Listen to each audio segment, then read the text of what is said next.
NewsEdge Sunday Guardian Roundtable.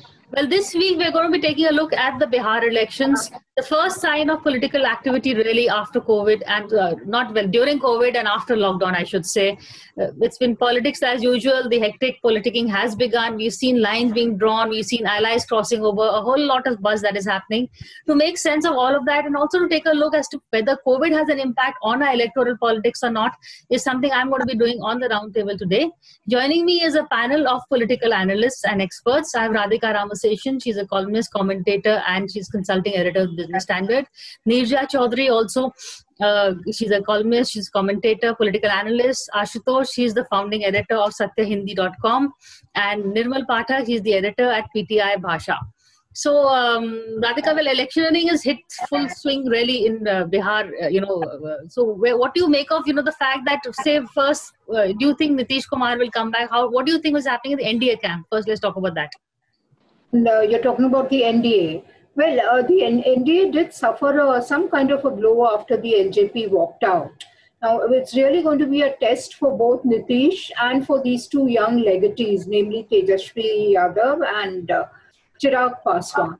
But if you're asking me, I don't see much of a competition yet to NDA shaping up, But though I must say that the UPA, I mean, if it is called the UPA, has kind of put its alliance quite well. Of course, at the cost of losing three small parties that have gone different ways. So we have to see how that impacts the UPA. So as far as the NDA is concerned, I mean, I would stick my neck out and say that it's in a bit of a disarray. I mean, I'm sure it's not a very popular reading or a popular assessment because the conventional wisdom goes that NDA definitely has an edge. There is no sort of charismatic leader on the other side. There is no spearhead to lead a campaign, etc., etc. But let's not forget, Tejasvi was the leader of opposition in the assembly. He has spoken quite forcefully at times. I mean, just the other day, I heard quite a few of his speeches. He has taken on Nitish Kumar. So it's not an utter write-off, the opposition. Definitely, I think the NDA has an edge for various reasons. But there is a lot of talk about Nitish's misgovernance. In fact, somebody pointed out the paradox that here is a chief minister whose popularity is really low, has dipped quite low, and yet people say they're going to vote for this ruling coalition. So how do you explain this paradox? So I think the central point clearly is that how is this paradox going to play out in this election? Whether BJP will be ahead of Nitish, I think that also has to be watched out. BJP does think that it will be quite ahead of Nitish. Now, certainly not enough to discard him and form a government of its own. But there are all kinds of interesting permutations and combinations happening right now. But they will get even more interesting after the polls, I think. So, Ashutosh, the paradox that Radhika talked about, an unpopular chief minister, but yet on a comeback trail. We've seen that happen, in various, even at the national level also. So I'm not very surprised about that. But how do you see the NDA, the equations within the NDA? See, it on the surface, it looks like that there is a problem within the NDA itself. But this problem can be created by the BJP also for the post-poll scenario. So one really doesn't know that on whose behalf Chirag Paswan is doing politics. If he's doing politics on his own, then I'll say he's not smart enough because his father has always been very, very smart in that sense. But I also believe that Chirag Paswan is not that stupid, that idiot in that sense. Sorry to use I'm using that word. I don't think he's doing a politics without taking BJP or the Amit Shah and the Modi in confidence.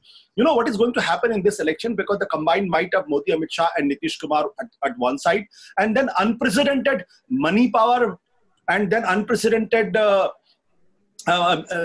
media power and unprecedented technological power. Because on these three counts, there is absolutely no contest. Because Tejasvi is a young leader. He is hardly in the late 20s or early 30s. And there is nothing called charisma like Lalu Prasad Yadav used to carry. But I'm quite surprised because the way he pulled off the entire alliances because the Congress and the left parties. So that means there is an understanding within the Tejasvi led combined, that if we are not together, we are doomed. So that gives a kind of a sense, because what I'm getting sense from the ground is that Nitish Kumar is not as popular as he used to be. I remember in 2010 when I was there, I had asked question to more than 1,000 people and nobody said a word against Nitish Kumar. And then I reconfirmed it with Yogendra Yadav also. He also said, no, I didn't get a single person who could say a word against Nitish Kumar. Nitish was that popular, or at least people believed him so much, but not this time. But what has to be seen, that despite completely mismanaging Corona, lockdown and economy, and even on the issue of law and order, will he survive? That's a question. If he survives despite economy and the bad administration and Corona, then I can only say is that it's only because of the democratic arithmetics, nothing else. There's no chemistry there.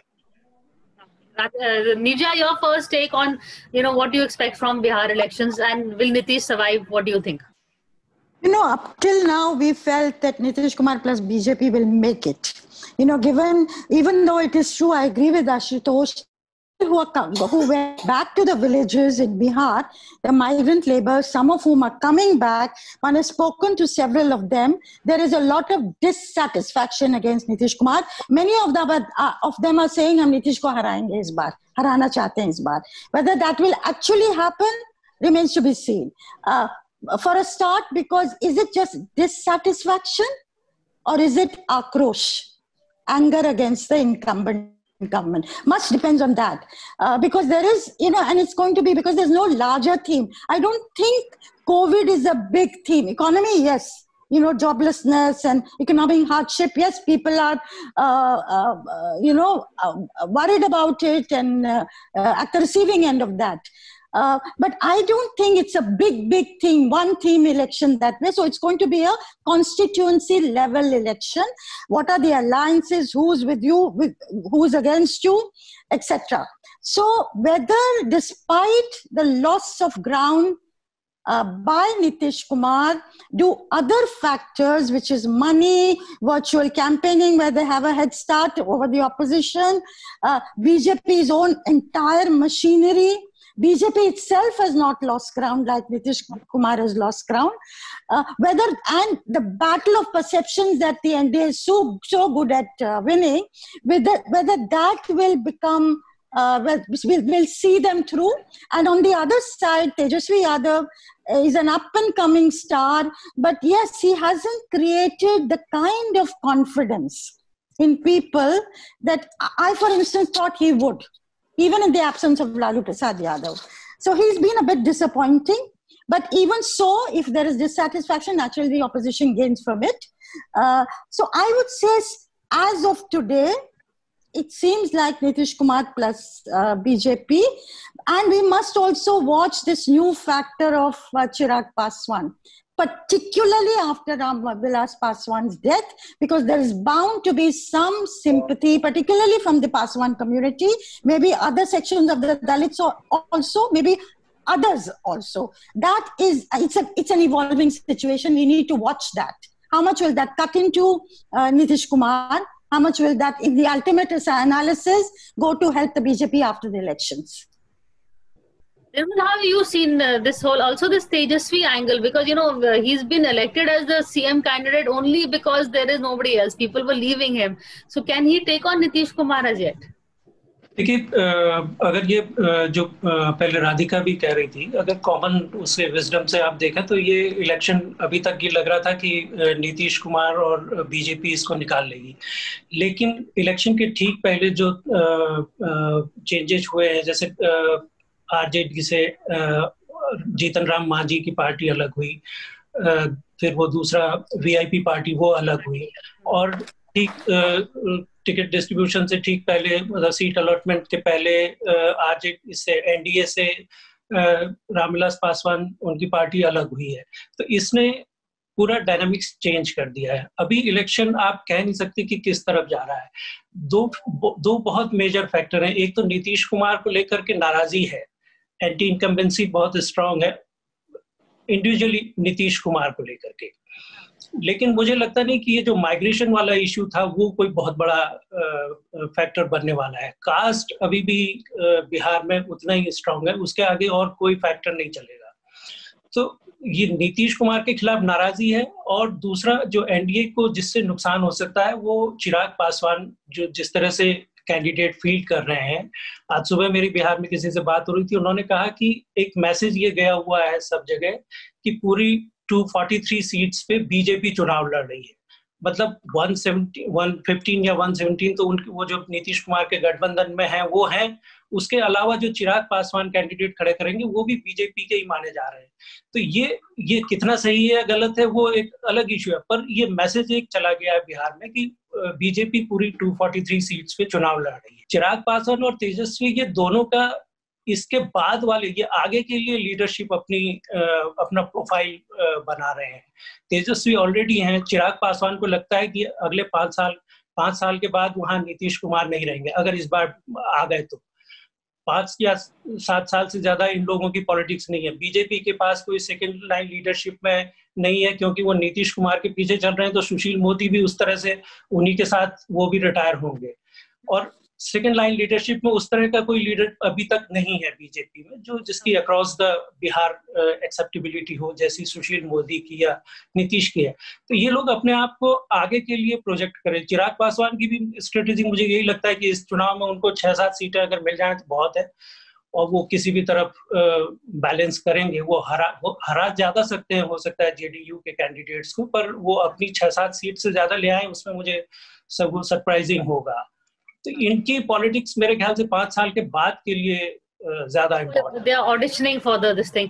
But Radhika, this Nitish was and Modi equation के बारे में थोड़ा बताएंगे? Can you tell us about that? Yeah, I mean, the past is very bitter, as you all know. I mean, it goes back to that great national executive that BJP had in 2012, June, where, Nitish addressed us, the press, and through the media, he said that he virtually said Modi was unwelcome in his state, and especially in the state capital, Patna.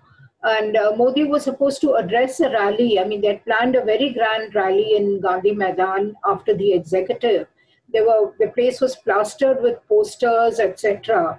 So Nitish had those posters removed. The printer was, I think, arrested, or certainly there was a crackdown on the printing press. So it was a historic national executive. And Nitish was to host a dinner for the entire national executive that night. Naturally, Narendra Modi opted out. And when he did, there was a huge discussion in the BJP, and those like Advani and Sushma didn't want to boycott. I can even let on that, since now it's part of history. But Jaitley prevailed on the rest, that in solidarity with Narendra Modi, none of us should go to this dinner. So the past has been rancorous, and of course, but Modi, one has to say, he may or may not bear it in mind so many years later, but he's also extremely practical. So when Nitish indicated that he wanted to come back to the NDA after that estrangement, since 2014, he accepted, and he even made him anointed him as the chief minister of Bihar with a coalition, with a BJP coalition. And I think the BJP's rank and file is still not happy with that. I mean, definitely not. Sushil Modi is a separate entity. He's always seen as someone who's piggybacked on Nitish and who's like, an alter ego for Nitish. But the rest of the party doesn't necessarily share that sentiment. And it is to the BJP's misfortune that they haven't been able to develop another leader. They tried hard with Nityanand Rai, but I don't think it has succeeded. So therefore, then you also had people like Giriraj Singh and Ashwini Chaubey, but I think none of them has really evolved into a leader in second rung, yeah. Yeah. So now we have to see how, but I mean, despite the bitterness and things, if you, we have to see how it plays out on the ground, really. But knowing the BJP, knowing Mr. Amit Shah's managerial skills, he will not allow the bitterness of the past to cast a shadow on these elections. The idea of the BJP will be to win as many seats as possible, even if it means taking Nitish's help or Chirag Paswan's help, though I feel that whole strategy of trying to balance the two is too clever by half strategy. It may not pay the BJP the dividends that it is looking for. I mean, you can't be so smart alecky. Yeah, beyond the point. I mean, the smart aleckiness doesn't work. Voters, especially in a highly politically conscious state like Bihar, are not stupid. They also know what are the currents and the cross currents at work. So more political than any other state, really. Ashutosh, your take on this whole will this work, this gambit of BJP versus LJP versus JDU? See, I see this election in the larger context, because if you look at the North Indian politics, the UP and the Bihar were the two states where the BJP were not very decisive in terms of the seats and in terms of their presence at the government. In UP, they were competing with the Congress for third and the fourth position before 2017. Now they are in a commanding position there, and now they are the party to everybody has to live with that. Now the Bihar is left in that sense. And how long the Modi and Amit Shah, if you know their politics, if you know the kind of politics they pursue, how long they will tolerate Nitish Kumar? They will not tolerate Nitish Kumar. They would like to have their government in Bihar. And let's also not forget that the Bihar has been Karma Bhumi of Mohan Bhagwat also. So if I had been in place of Modi, if I had been in place of Amit Shah, I would have certainly gone to capture the state for the party itself. Why should I mobilize my resources, my technology, my money, my media perception first to make somebody else the chief minister? Why should I? And to somebody who has insulted me in the past, I will certainly not do that. And I think this is the great opportunity for the BJP, because they know Lalu Prasad Yadav is not there. That magic of the old Mandal is not working as it should work. And this is the time when they should strike. So my perception is, and my belief is, Nitish Kumar should watch out. BJP firstly will ensure that its numbers are far better than Nitish Kumar's numbers, and then they would like to throw him out. So Nitish should be very, very worried this time. Your take on this Nitish Modi equation? Will the BJP try and override Nitish? Should Nitish be worried? Look, it goes without reason. I mean, it goes without saying that the BJP would like to maximize its numbers. Nitish has driven a hard bargain and got an equal number of seats, as he did last time during the Lok Sabha elections also, and managed to come out with good numbers. Now, are they using the Chirag Paswan card to undercut Nitish Kumar, and so that BJP gets a larger share?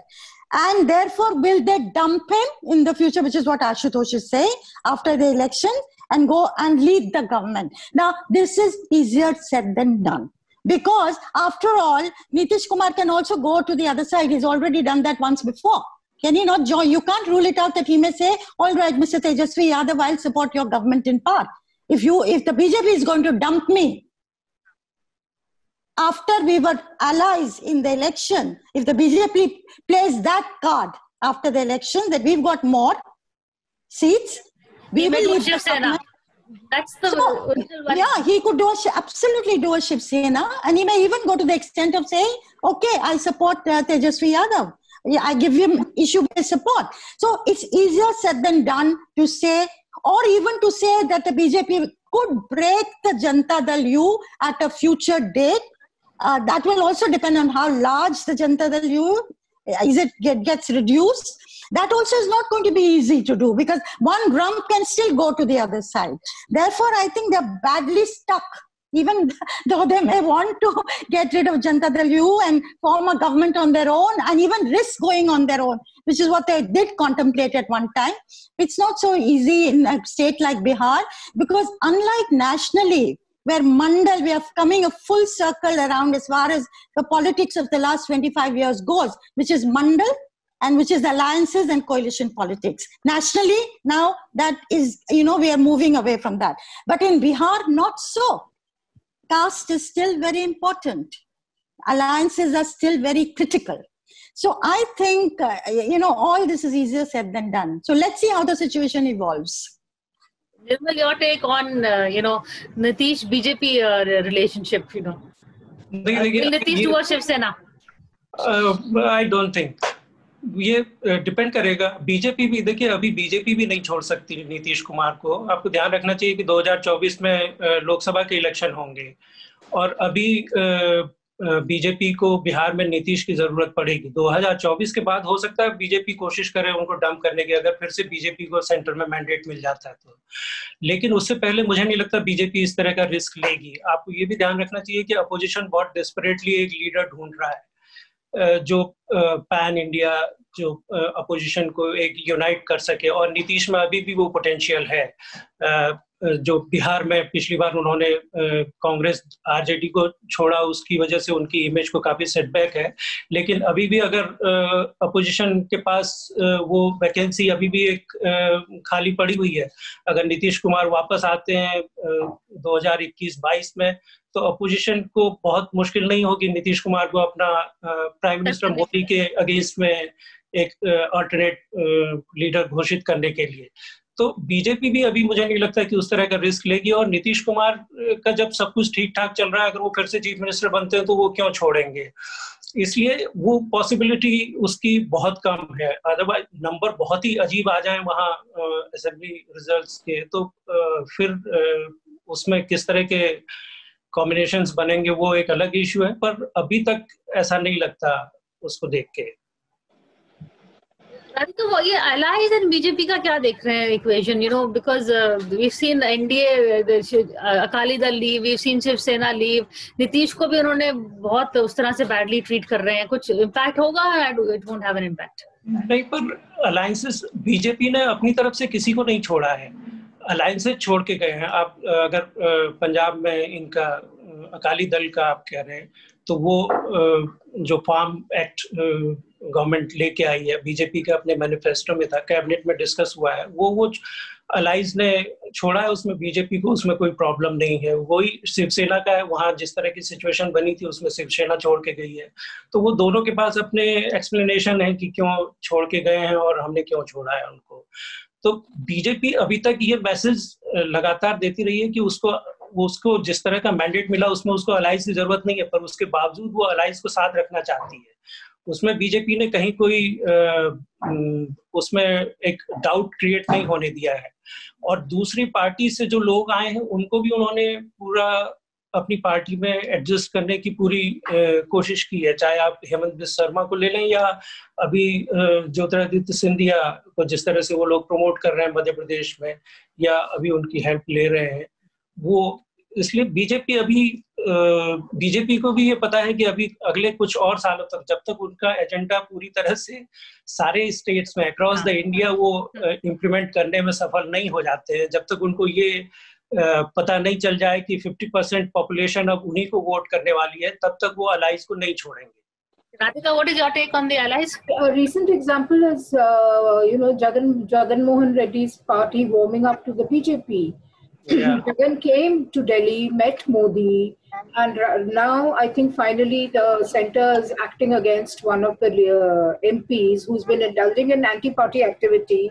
And there was even some speculation, I mean, I have no hard evidence, that this MP was being tacitly promoted by encouraged by the BJP to speak up against Jagan. But now I think there is some kind of a crackdown against this MP, and that is the outcome of the meeting that Jagan had with the Prime Minister. So as Nirmal Pathak says, that if you take the 5 southern states, barring Karnataka, the BJP doesn't really have a foothold anywhere.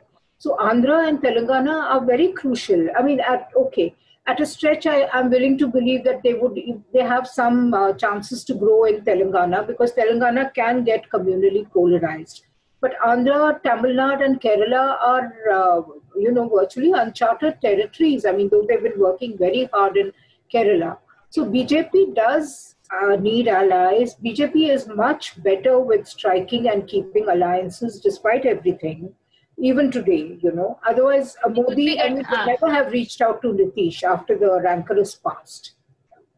Ashutosh, your take on BJP and allies? I have a slightly different take, because if you look at the Akali Dal in Punjab, they did not go to the extent of getting a George Fernandez and get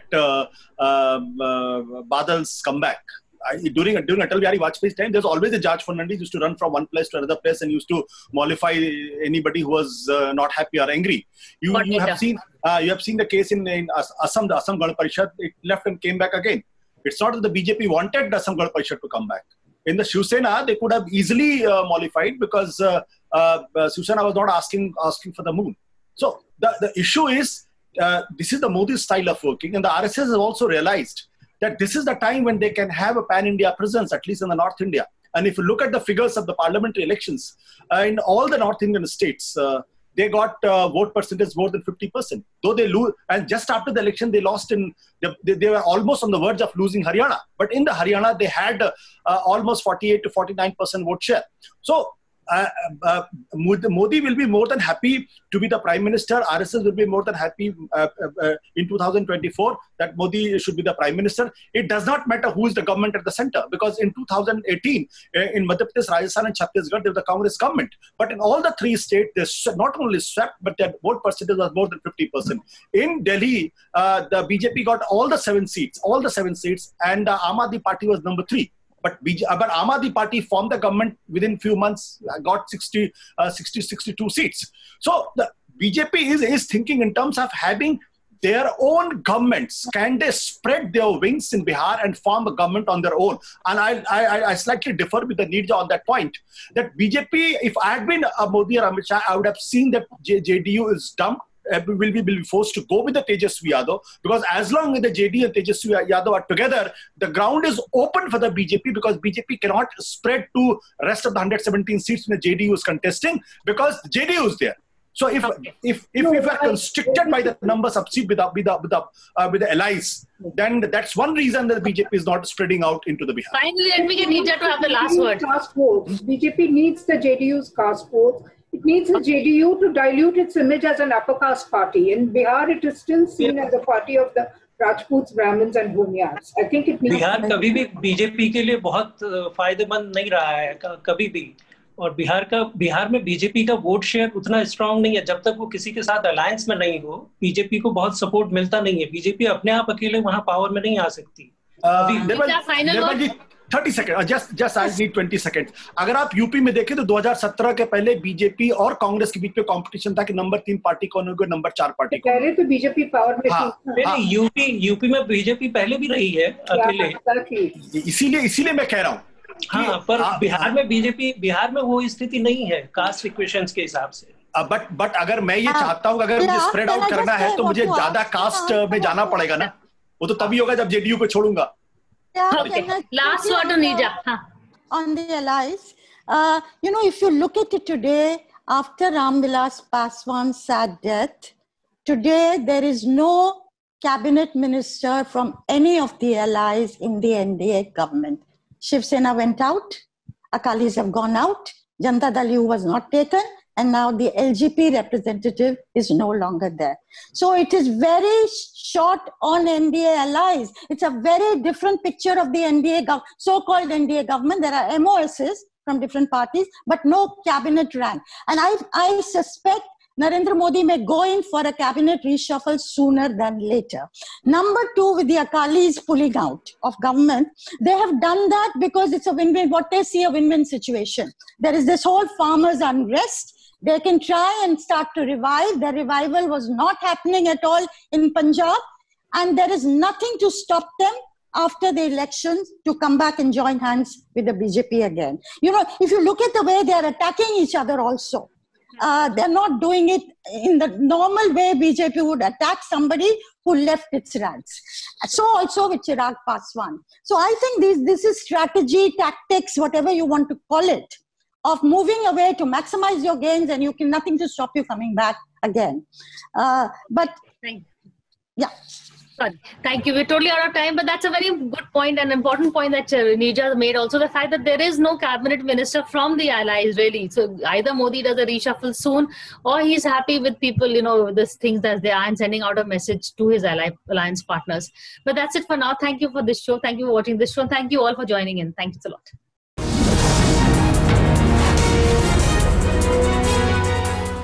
For more such videos, subscribe to the NewsX YouTube channel, hit the bell icon.